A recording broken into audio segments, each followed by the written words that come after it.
हाँ, तो Newton's law of motion, Newton's law of viscosity पर बेस्ड प्रॉब्लम है।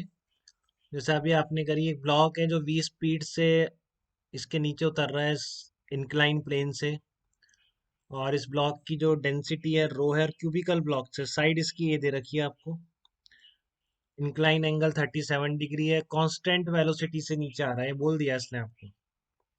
और बोला है कि इस ब्लॉक और वैज के बीच थिन फिल्म ऑफ लिक्विड है वहां पर। इसकी विस्कोसिटी, मतलब विस्कोसिटी तो नहीं दे रखी, बट आपको थिकनेस दे रखी है इस लेयर की, जो ब्लॉक के नीचे लिक्विड की लेयर किसी तरह बन रही है between incline plane and the block, और विस्कस लिक्विड है, तो आपको बताना है coefficient of viscosity of the liquid कितना होगा। ठीक है, अब क्योंकि ये क्या है बेटा आपका, एक कांस्टेंट वेलोसिटी से आ रहा है, तो इसलिए नेट फोर्स जीरो होगा ब्लॉक पर। एम जी साइन थीटा को बैलेंस करने वाला फोर्स फ्रिक्शन है, बट क्योंकि लिक्विड लेयर और इस तरह की बातें कर ली है, तो mu M G cos theta नहीं है, वो ग्राउंड का फ्रिक्शन नहीं है। वो फ्रिक्शन आपका किसका है, न्यूटन्स लॉ के अकॉर्डिंग लिखा जाएगा, विस्कोसिटी वाला फ्रिक्शन है वो। तो कोफिशिएंट ऑफ विस्कोसिटी ईटा कर दीजिए, एरिया ए स्क्वायर हो जाएगा, वो आपको याद हो गया होगा अब तक हमेशा के लिए, ईटा ए DV by D Y.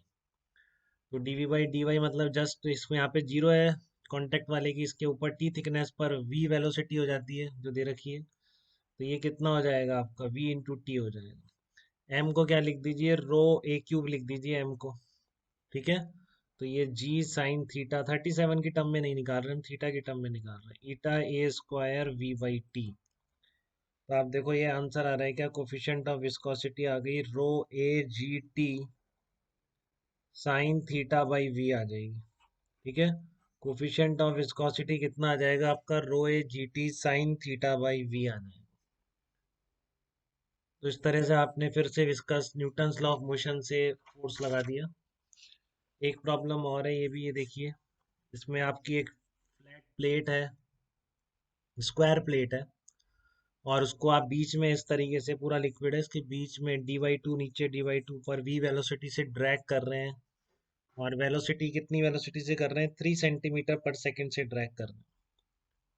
Coefficient of viscosity आपको 150 पॉइस दे रखा है ऑयल का। आपको बताना है horizontal force in newton to move the square plate with constant velocity. जो स्क्वायर प्लेट है इसको कांस्टेंट वेलोसिटी से चलाने के लिए कितना फोर्स इस पर लगाना पड़ेगा। बस ये ध्यान रखिए बेटा, यहाँ पर दोनों तरफ इस सॉलिड के, ये भी ऊपर भी लिक्विड है नीचे भी लिक्विड है, फ्रिक्शन दोनों तरफ से लगेगा। सरफेस पे रखते हैं तो आपका एक ही तरफ से लगता है, बट बीच में इस तरह से ड्रैग कर रहे हैं। ठीक है, अब डी वाई कॉन्स्टेंट, ये कुछ नहीं बोल रहा था, हम तो हमेशा डी वाई कॉन्स्टेंट मानेंगे। तो आप जो सॉलिड की यहाँ पे, जहाँ पे इसने क्या बोल रखा है कि find out the newton move the square plate constant velocity, assume velocity of layer at the end are negligible. तो अज्यूम यहाँ पर इसने वेलोसिटी नेग्लिजिबल कर दी, खुद ने कह दिया इसने। यहाँ तो हम जीरो ही मान लेते हैं, बॉटम मानते हैं, बट ऊपर कैसे मानते हैं, तो इसने बोल दिया है तो वहाँ भी जीरो बोल दो, नहीं क्या जाता है, ये बोल ही दिया उसने। ठीक है, दोनों तरफ वेलोसिटी क्या है, जीरो है, यहाँ भी जीरो, और यहाँ पर वेलोसिटी v हो गई, तो कितनी डिस्टेंस में आई बेटा, डी वाई टू डिस्टेंस में v बढ़ गई। ठीक है, तो ईटा क्या हो जाएगा आपका, dv, sorry, dv by D Y किसके बराबर हो जाएगा, v upon D Y two के बराबर लिख देंगे। बोलो, d की वैल्यू कितनी दी है, टू, हाँ, तो v upon D Y two, ये आपका dv बाई डी वाई आएगा। तो v कितना दे रखा है, 3 सेंटीमीटर, तो 3 × 10⁻² मीटर पर second, D Y two 1 mm, 10⁻³ ये लिख देंगे। देखो कोई गलती कर रहा हो कहीं लिखने में, डीवी बाई डी वाई लिखने में।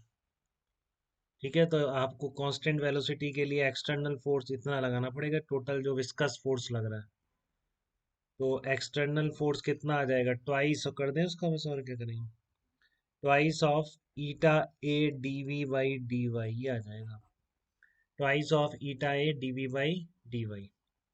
वैल्यूज पुट कर दीजिए, कोफिशिएंट ऑफ विस्कोसिटी कितना है,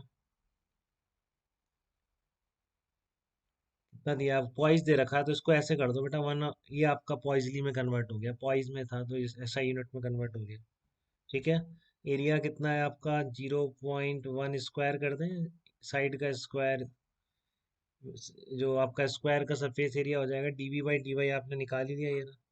तो लिख दो इसको यहाँ पे, 3 × 10⁻⁻² अपॉन 10⁻⁻³ इस तरह का एक्सप्रेशन बन जाएगा आपका। इसका आंसर आप सॉल्व करेंगे तो 9 न्यूटन निकल के आना चाहिए।